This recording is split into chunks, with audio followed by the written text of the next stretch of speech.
So we have a fungus problem here, and this is primarily a centipede lawn. I want to talk to you about the fungus. I'm going to show you the product I'm using to treat the fungus, and let's get started doing that right now. I'm Jason Creel. You're watching Lawn Care Life, where we help you with your lawn care business. Let's talk about this fungus, and I'll tell you what I know about it.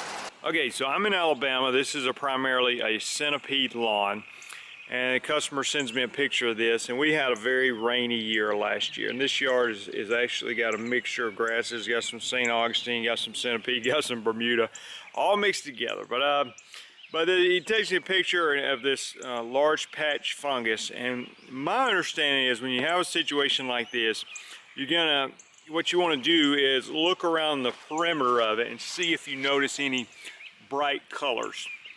Like as I'm looking in this area, is there any orangish, reddish tints, which would indicate that the fungus is probably still active and still spreading. Since I don't see that, then my understanding is the fungus is not active, but with some cool temperatures still lingering around this spring and damp conditions, it's possible that it could become active again. So we're going to go ahead and treat it with a fungicide, and I'll show you the fungicide I'm using shortly and talk to you a little bit about that. The main thing I'm trying to do at this point is talk to the customer and try to give him some encouragement for the recovery of this. Now, again, having multiple grass types in this lawn, you can see, I feel like I see St. Augustine right there, Bermuda right here, and I imagine there's some centipede in here as well. And I guess actually this is mostly St. Augustine, this little patch where this fungus is. But anyway, you can see centipede over here. So it's centipede on this side, St. Augustine on that side, and it's kind of Bermuda filling in the middle. So the customer had a little bit of concern about the Bermuda grass filling in. I think over time the centipede and St. Augustine will choke out the Bermuda grass. Mostly that seems to be my experience. When you have centipede and Bermuda mixed together, typically the centipede chokes out the Bermuda. I'm not saying get rid of all of it, but that would be my expectation over time. So what we're trying to do again is try to keep this from spreading and reactivating. Now, if you want to prevent this from happening, let's say that this happens every year in this yard. Customer every year, he maybe out of yard doesn't drain well. You know, if this is just once in a blue moon, then okay. But if it's 2-3 years in a row, the same thing happens, it becomes a concern to the customer. At that point, we may consider putting out a fungicide, talk to the customer, see if it's what he wants to do, because the fungicides can be a little bit expensive. But talk to him about putting out a fungicide in the fall. And I'm telling you what we do in our area, but put out a fungicide about the time I typically do my fall pre-emergence. So before those cool nights show up in the fall, so maybe late September, October time frame, and put out and get it watered in. Now, if you're using a liquid fungicide, which is typically going to be a little cheaper, you're going to need to use plenty of water to get it down in the roots, because some of the fungicides are systemic. The plant takes them up from the soil. This would be a situation where your ride-on machine at very low volumes would probably not be ideal, because you might just be getting the fungicide on the top of the plant, and you want to get it down at the lower part of the plant where it can work upward through the plant. So using a granular fungicide today is a good day to do that. One advantage of the granular is I can carry that on my truck. I don't have to go mix a separate tank just for one little yard that has a fungus, and where if it's granular, I can keep my regular spray or whatever I'm doing with my spray tank, and I can carry the granular and spread it.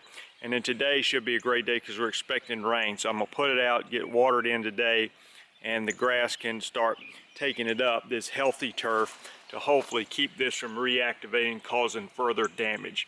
And then as warmer temperatures come, it should continue to recover. So I would expect, I'm not saying it's gonna happen next week, but over the next month or so, this start to heal up, and by summer to not show signs that it had the fungus. And again, we can try to prevent it next fall. The product I'm using today is called Headway G. What you see here, it says broad spectrum fungicide for control of plant diseases. So to me, it makes sense if you're not doing a lot of fungicide applications, you have something that's broad spectrum.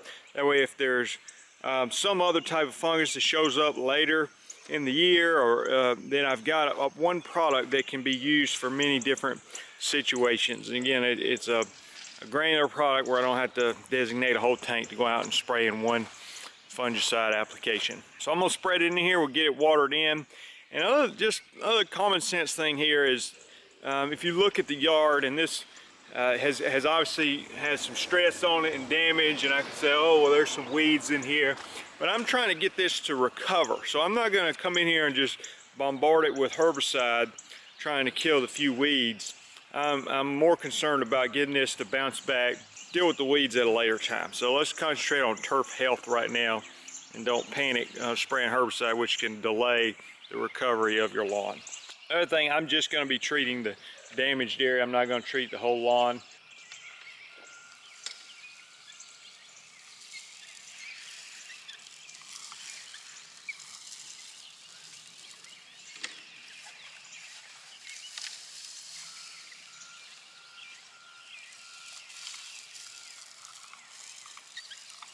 I made the application. Now we're going to get some rain hopefully later today to water that in.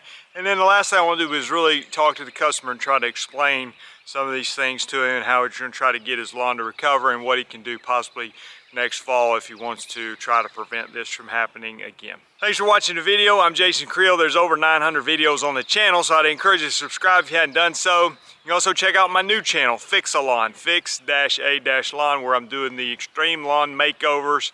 So I encourage you to check that out. If you're in the lawn business, you might consider going to Lawn Care Life. There's a lot of resources there for weed control and fertilization, mowing. There's video courses, documents, mosquito spray and course, logos, and all kinds of stuff. LawnCareLife.com. We'll see you in the next video.